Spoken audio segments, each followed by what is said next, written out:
Ready.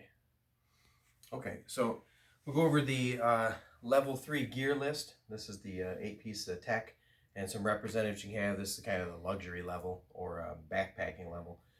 The biggest one is going to be your Morigami or your shelter kit, and that's going to be to control your body temperature. You're going to want to have a sun hat, some kind of hat to keep the sun off of you, especially if you've got no hair, and a pair of gloves. I just take work gloves. My hands don't get too cold, but sometimes a nice warm pair of sleeping mittens is good too. You can always use an extra pair of wool socks.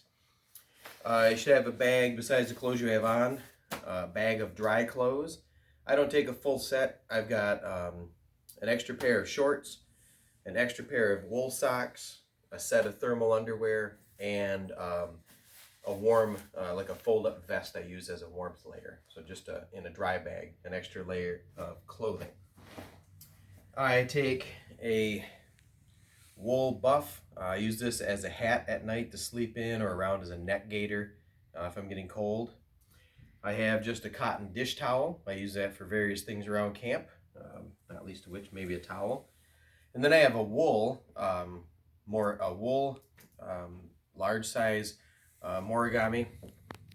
This one's shaped like the buff. It's basically a giant buff, and it's a tube. I can use this as an extra layer of warmth in my bag at night, or just to wear around the campfire as a coat. And then just a standard cotton shemagh or Morigami or bandana. So I got some different cloth tools, extra clothes, hat, and gloves. Sunglasses are good too, especially if it's in the winter and you get a lot of albedo.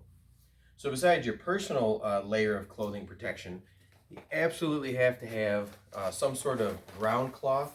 And if you don't have one of these space blankets or gum rubber blankets, we can provide those. Or you can use a large 55-gallon drum liner. And then I would suggest a sleeping pad.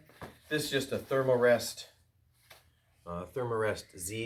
Z-Rest pad. They're super handy. It's just to insulate you from the ground. You can also use a wool blanket, like a surplus blanket, a little heavier. It can be used for different things. Nice to have that. But these Z-Rest pads fold out and are great between this and the ground cloth to keep you insulated from the ground. And then I use a blanket. I just take a stuffed, kind of an insulated whoopee as a blanket to cover up with. And then overall, I have a tarp. I have an 8.5 by 8.5 foot tarp, and my pitch kit. And here I have all my tents and my cordage kind of organized. I got a guy line and some tie out lines and a bunch of stakes in here. And I just like this little roll from Osprey tool roll to keep my shelter kit together. So that's the first layer you're going to need. Probably if you're new and you're just coming along, clothes, hat and gloves, some extra cloth tools, and maybe a warming layer. And then if you have it, obviously a ground pad or something. Otherwise, we'll provide wool blankets. And you need a sleeping bag. The shelter kits will be provided if you don't have one.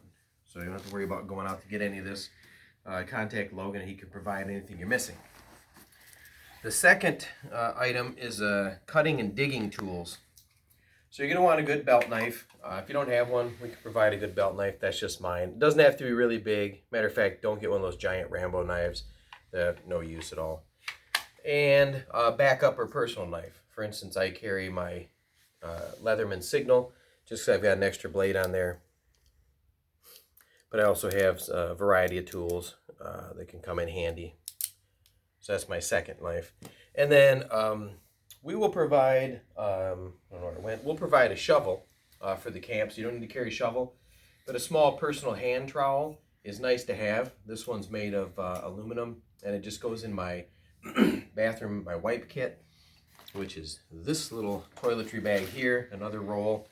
I just keep my shovel in there, and I have some toilet paper, some wet wipes. I keep extra contacts and a toothbrush, toothpaste, flossers, and some extra wipes just all in this kit. As part of my salt and needle kit for personal hygiene, I just put this little trowel in here. If you don't have one, no big deal. You can always whittle a digging stick or borrow the camp shovel when you go out to answer nature's call. We say make the hero's journey. Also, a part of my salt needle kit would be first aid. Well, we will be providing a full first aid kit, but normally I just take, I have a trauma kit with a little boo-boo bag in here, but I have decompression needles and chest seals and packing gauze, tourniquet, everything we need. This would be about the smallest size first aid kit I would take. You won't need to provide one, maybe a small boo-boo kit, but we have that and a full trauma bag for the group. Your salt needle kit on another level could be as small as literally a little jar of sea salt and some duct tape, thread, and a needle, a couple needles. This is actually called the Ripstop spool from Exotech. Maybe Logan can put the link up. It's got everything you need for gear repair, and with this tape and a little gauze or some cotton bandana, even an emergency first aid kit. I usually bring a tomahawk with me and a small saw, but we will also provide axes and saws and shovels for the group, so you don't need to pack those. But another cutting tool, a good idea is a small hatchet or tomahawk. Not necessarily required. Make sure you bring at least one hank of extra cordage. Just throw in about 50 feet of this bright orange mule tape. It's got like a test of like 2,500 pounds, so you know, it can come in handy for things. Just an extra hank of cordage. Moving on to your containers. So we've got clothing. We did salt and needle. We've got the shelter under clothing. We've done some cutting and cordage.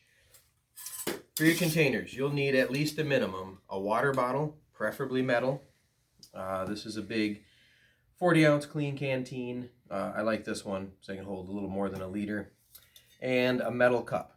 This cup is going to be your drinking cup, your cooking cup. Somewhere around here, I forgot to get. I have a little top that goes on that. If you don't have a metal cup, you can pick them up as cheaply as $10 for a GSI cup. At Walmart, I believe we have some still in stock.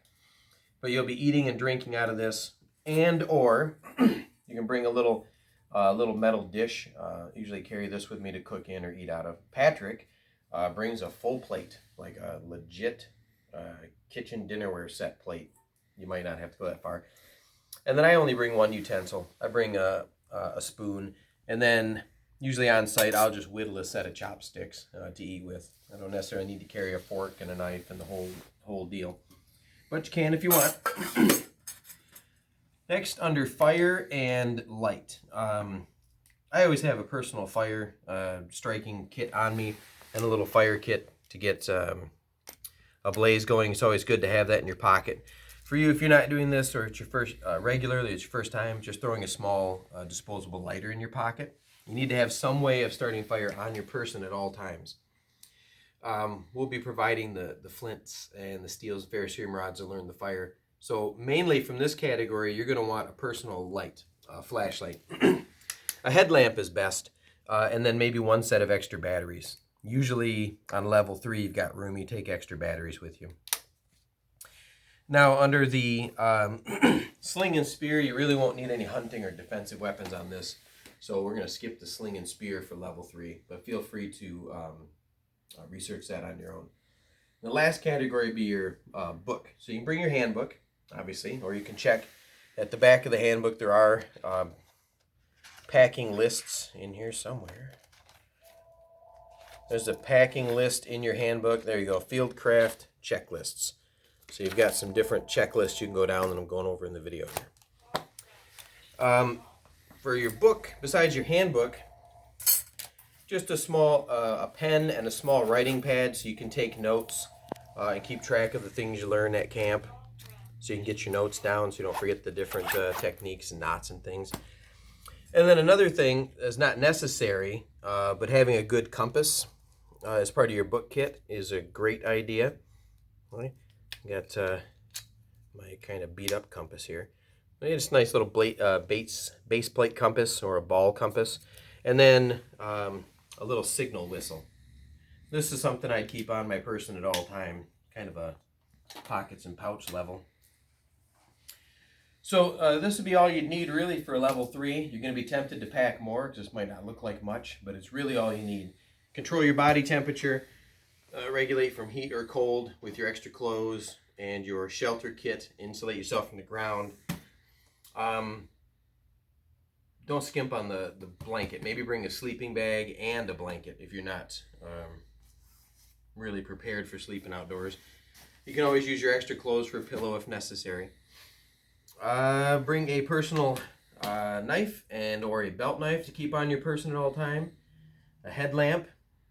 First aid or personal hygiene kit. We call that a salt needle kit. A container to eat with, at least a spoon, a cup, and a water bottle. And a notebook for taking notes. And I believe that's it for level 3.